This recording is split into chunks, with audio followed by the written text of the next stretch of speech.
The harsh winter had finally given way to the fresh bloom of spring. The thawing snow revealed a landscape ready to burst with life, and the Dawson family, along with their neighbors, prepared for the planting season. Eliza Dawson, now a figure of local legend, felt a restlessness she couldn't quite shake. She knew the frontier held more mysteries, and she was eager to uncover them. One evening, as the sun dipped below the horizon, casting a golden hue over the Appalachian foothills, a breathless messenger arrived at the Dawson cabin. He carried a letter sealed with the emblem of the territorial governor. John and Martha exchanged worried glances as Eliza took the letter and broke the seal. "Eliza," the letter began, "we need your help once more. Strange and unexplainable occurrences have been reported near the old mining town of Silver Creek. Miners have gone missing, and the remaining townsfolk are living in terror. The governor implores you to investigate." Eliza's eyes lit up with determination. "I must go," she declared. "The people of Silver Creek need help, and we cannot ignore their plight." The next morning, Eliza set off for Silver Creek, accompanied by Major Bennett, who had become a trusted friend and ally. The journey was arduous, taking them through rugged terrain and dense forests. Along the way, they encountered travelers who shared ominous tales of Silver Creek, a town once prosperous, now shrouded in fear and mystery. As they approached the town, they noticed an eerie silence. Silver Creek, once bustling with the sounds of mining and commerce, was now a ghost town. The few remaining residents looked haggard and frightened, casting wary glances at the newcomers. Eliza and Major Bennett met with the town's mayor, an elderly man named Samuel Timmons. His face was lined with worry. "Thank you for coming," he said, his voice trembling. "Something sinister is at work here. Miners have vanished without a trace, and at night, we hear strange, haunting noises coming from the old mine." Eliza, ever observant, noticed a pattern in the disappearances. They all centered around the old mine, a place that had been abandoned for years after a collapse had claimed many lives. Determined to uncover the truth, Eliza decided to explore the mine herself. With Major Bennett and a small group of brave townsfolk, Eliza ventured into the dark, foreboding mine.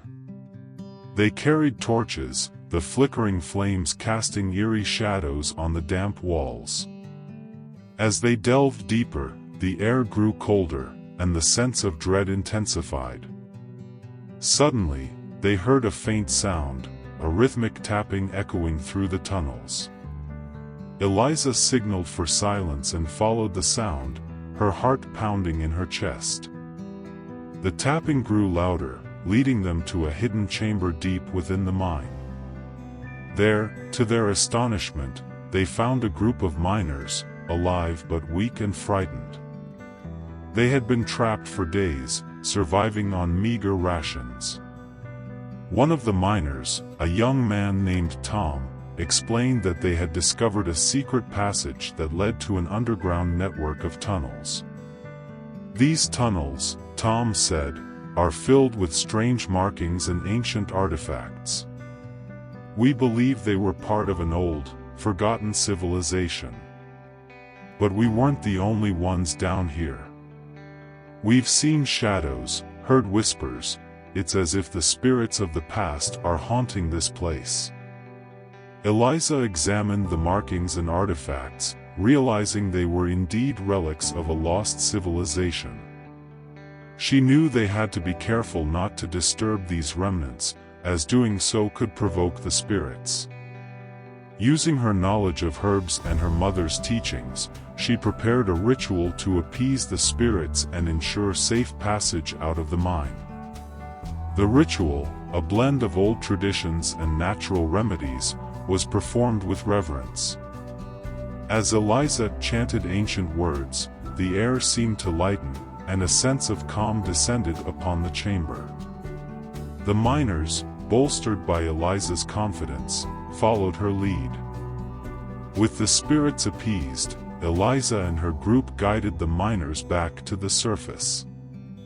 The townsfolk, seeing their loved ones emerge from the mine, were overjoyed. Mayor Timmons thanked Eliza profusely, his eyes brimming with tears of gratitude. Eliza's bravery and ingenuity had saved the miners and lifted the pall of fear that had gripped Silver Creek. News of her latest adventure spread like wildfire, further cementing her status as the clever daughter of the pioneer. As Eliza and Major Bennett prepared to leave Silver Creek, the townsfolk gathered to bid them farewell. Eliza looked out at the grateful faces and felt a deep sense of fulfillment. She knew her journey was far from over, and the frontier still held many secrets waiting to be discovered. Riding away from Silver Creek, Eliza couldn't help but smile. She was ready for whatever challenges lay ahead, knowing that with courage, wit, and compassion, she could overcome any obstacle and continue her legacy as a true pioneer of the wilderness. Eliza's quick thinking earned her the settlers' admiration, but her story is far from over. Join us next time to see how her cunning and courage face new challenges on the frontier. Don't forget to subscribe and hit the notification bell so you won't miss the next exciting episode of The Clever Daughter of the Pioneer. The adventure continues.